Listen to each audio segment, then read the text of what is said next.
At last is all I can say. At last. Before I get even started, I want you to listen to Congressman Joe Neguse of Colorado. This is the way you handle a mainstream media that completely adapts the narrative of the right wing, the narrative of Donald Trump, the narrative of MAGA. I want you to listen to this, and then we'll take it on the other side.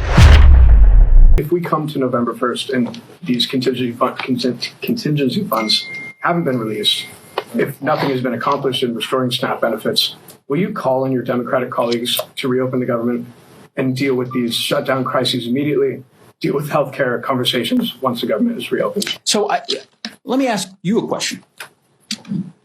The basis for your question is, and maybe the better way to state it would be, if the Trump administration continues to violate the law, if the Trump administration unlawfully refuses to release funds so that families in Colorado don't go hungry, if the Trump administration refuses to follow the law as they have for the better course of the last 9 months, violating statute after statute, if in that scenario these actions unfold, then how will Democrats respond?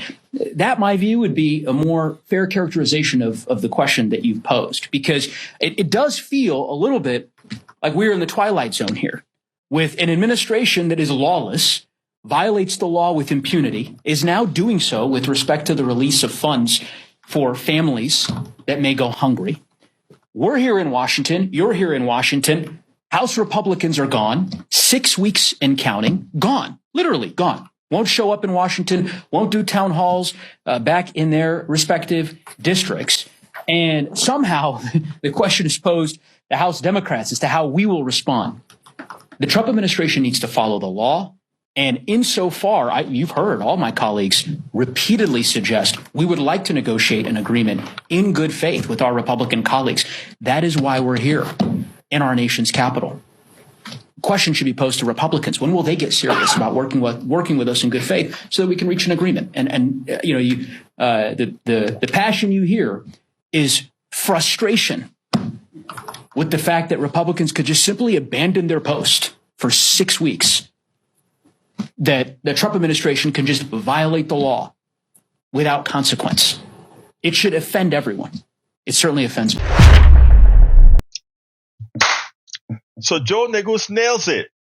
He points out, why ask Democrats what they are going to do when it turns out that the people that are breaking the law, the people that are starving these people, the people that are putting cops on the streets, are putting the military in the streets, these are the people you should be asking them, why are you breaking the law?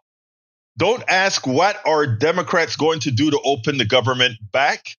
Ask, why are these people doing illegal things? Why are these people starving our kids? Why are these people getting rid of our rights? Why are these people doing, the president of the United States along with his cabal, why are they doing what they're doing?